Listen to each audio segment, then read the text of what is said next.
आज के इस सेशन में मैं आप सभी का स्वागत एवं अभिनंदन करता हूं। मैं खिल्लीमल सैनी आज अपनी एक पावर पॉइंट प्रेजेंटेशन लेके आया हूं। इसी के साथ साथ मैं देवभूमि दिव्यांगजन गुरुकुल के तृतीय वर्ष का छात्र भी हूं। तो आइए लेकर चलता हूं आपको अपने विषय की ओर। राजस्थान इतिहास, कला और संस्कृति। राजस्थान जिसका इतिहास वीरों की गाथाओं से भरा हुआ है, इसकी कला और संस्कृति का भी अपना ही एक स्थान है। इसके तहत आज मैं चर्चा करूंगा राजस्थान के वीर और वीरांगनाएं,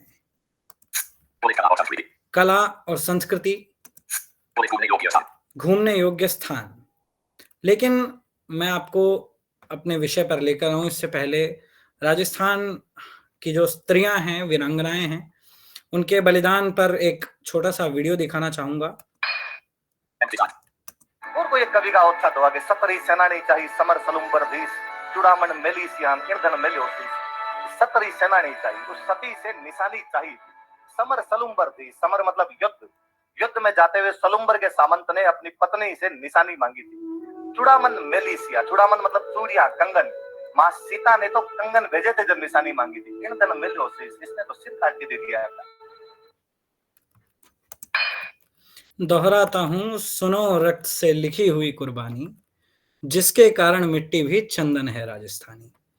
अब हम चर्चा करेंगे राजस्थान के वीर और वीरांगनाएं, जिसमें सबसे पहले मैं बात करता हूं राजस्थान के वीरों की। महाराणा प्रताप, जो कि एक जाना माना नाम है राजस्थान इतिहास का, इन्होंने मुगल बादशाह अकबर के खिलाफ सबसे ज्यादा लड़ाइयां लड़ी थी, जिसमें आप सभी जानते हैं हल्दी घाटी का एक युद्ध जो सबसे प्रमुख युद्ध माना जाता है। साथ ही साथ ये एक ऐसे शासक भी थे जो माना जाता है कम से कम 150 किलो भार अपने शरीर पर लेकर चलते थे, जो कि आज के समय पे करना नामुमकिन ही है। 40-40 किलो के तलवार या 80 किलो का इनका भाला हो, ये राजस्थान के इतिहास में अपना एक अद्वितीय स्थान रखते हैं। अमर सिंह राठौर महाराणा प्रताप के ही बेटे। कहते हैं कि एक बड़े पेड़ के नीचे कुछ नहीं उग पाता है। इतिहास में इनका नाम बहुत कम सुनने को मिलता है, क्योंकि महाराणा प्रताप के बेटे होने के कारण इन्हें वो स्थान नहीं मिल पाया। लेकिन इन्होंने भी मुगलों के खिलाफ 17 युद्ध लड़े थे और 17 के 17 युद्ध जीते थे। सवाई जयसिंह, जिन्होंने जयपुर की स्थापना की थी, ये राजस्थान के सबसे शिक्षित शासकों में से एक थे। आमतौर पर हर शासक की मूर्ति आपको तलवारों के साथ दिखती है, लेकिन स्टैचू सर्कल, जो कि जयपुर में ही स्थित है, वहां आपको इनकी मूर्ति मिलेगी किताबों के साथ।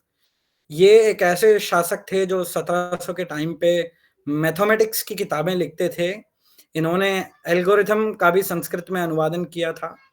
1729 में इन्होंने सती प्रथा को बंद किया था, जो कि हमारे भारत देश में मूल रूप से 1829 में बंद हुई थी। इन्होंने विधवा विवाह को चालू कराया था 1727 में, जो कि अभी हमारे देश में 1856 में चालू हुई थी। इसी के साथ साथ बाल विवाह पर इन्होंने 1700 में ही रोक लगा दी थी, 1700 के आसपास, जो कि हमारे देश में 1929 में जिसकी रोक हमारे देश में लगी थी। इसी के साथ साथ ये खगोल शास्त्री भी थे। इन्होंने एक जंतर मंतर, आप सभी ने सुना होगा, जयपुर का एक अत्यंत दर्शनीय स्थल है। वहां 19 मशीनें हैं, जिसका आज भी विज्ञान के पास कोई सटीक हल मौजूद नहीं है। उन्होंने आज से 300 साल पहले ये बता दिया था कि जो है हम सूर्य ग्रहण और चंद्र ग्रहण कैसे देख सकते हैं, जिसका आज भी जो है पंडित जवाब देते हैं कि भैया ऐसा है, आपके पाप बढ़ते हैं इसलिए होता है ऐसा। लेकर चलता हूं आगे आपको राजस्थान की वीरांगनाओं की ओर, उनकी कहानियों की ओर। रानी पद्मावती। रानी पद्मावती मेवाड़ के राणा रतन सिंह की पत्नी थी। अलाउद्दीन खिलजी ने चित्तौड़गढ़ पर आक्रमण किया था। रानी पद्मावती ने अपने सम्मान की रक्षा के लिए अन्य महिलाओं के साथ जौहर किया था। ये उनके बलिदान और साहस को भी दर्शाता है। हाड़ी रानी, जिनके बारे में भी हमने एक वीडियो देखा था, इनकी शादी हुए महज़ 7 दिन ही बीते थे। ये बूंदी की एक राजकुमारी थीं। इन्होंने अपने पति को युद्ध में भेजने के लिए प्रेरित किया था। जब उनके पति को उनकी याद आई थी, तो उन्होंने अपना सिर काटकर भेज दिया, ताकि उनका पति बिना किसी भी भटकाव के युद्ध लड़ सके। पन्नाधाय की कहानी से लगभग हम सभी परिचित ही हैं कि ये मेवाड़ के जो राजकुमार थे, उदय सिंह उनकी धाई माँ थीं। इन्होंने अपने पुत्र चंदन का बलिदान दिया था जब बनवीर जो है उदय सिंह को मारने के लिए आ रहा था। इसी के साथ-साथ अब हम आगे चर्चा करते हैं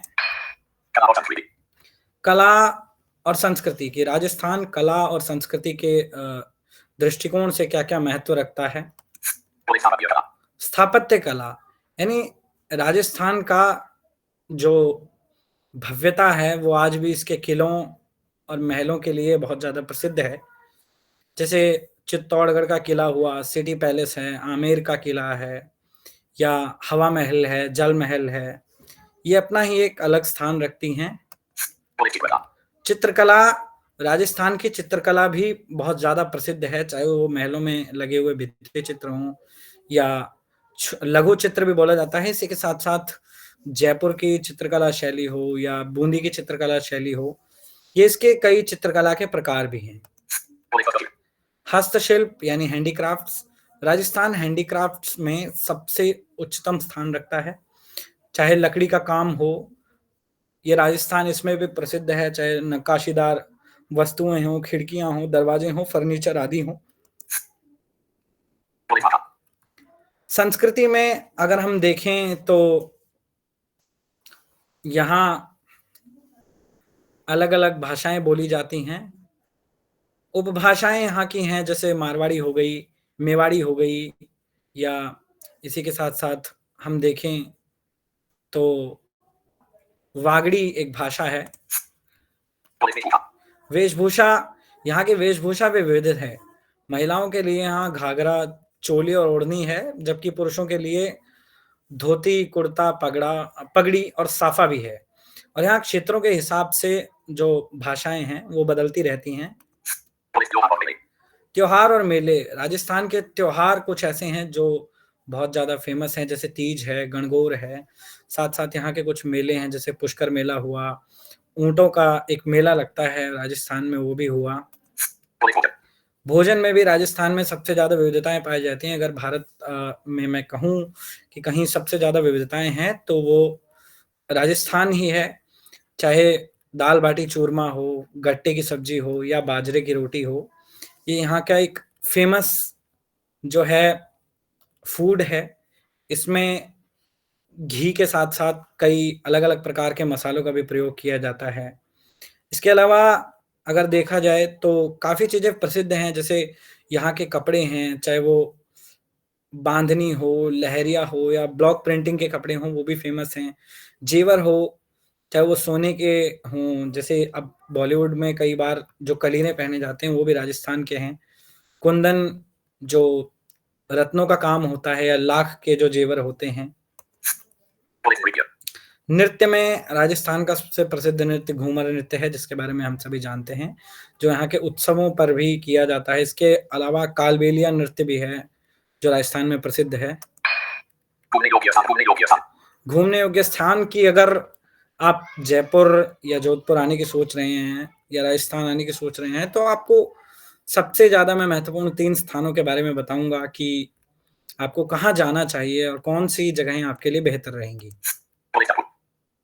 जयपुर, जयपुर राजस्थान की राजधानी भी है, या इसे गुलाबी नगरी भी कहा जाता है। अगर हम देखें तो यहाँ किलों, महलों की भरमार भी है। यहाँ कुछ प्रसिद्ध दर्शनीय स्थल हैं, आमेर का किला, जल महल, हवा महल, सिटी पैलेस, जंतर मंतर। आप आएँ और घूमें, ज़रूर आपको राजस्थान के उस इतिहास से परिचित होने का मौका मिलेगा, जो यहाँ की अविस्मरणीय गाथाओं में प्रचलित है। उदयपुर, जिसे राजस्थान में झीलों की नगरी भी कहा जाता है। पिछोला झील यहाँ की सबसे ज़्यादा प्रसिद्ध झील है। इसी के साथ-साथ यहाँ अन्य महल हैं, किले हैं। ये तो ख़ैर राजस्थान के हर ज़िले में ही हैं। लगभग आपको मिल जाएँगे। जोधपुर है जिसे नीला शहर भी कहा जाता है। राजस्थान में शहरों में एक ख़ास बात है कि अधिकतर शहरों को रंग आधारित जो है नाम दिया जाता है। जैसे जोधपुर एक नीला शहर है, जयपुर है वो पिंक सिटी है। तो ऐसा इसलिए है क्योंकि यहाँ के अधिकतर घर नीले हैं। यहाँ पे आपको मेहरानगढ़ का किला मिल जाएगा, मंडोर गार्डन आप घूम सकते हैं, उम्मेद भवन पैलेस आप घूम सकते हैं। अंत में मैं धन्यवाद करना चाहूँगा देवभूमि दिव्यांगजन गुरुकुल और श्री अमित सिंह नेगी सर का, कि उन्होंने मुझे अपनी बात रखने का मौका दिया। सादर धन्यवाद।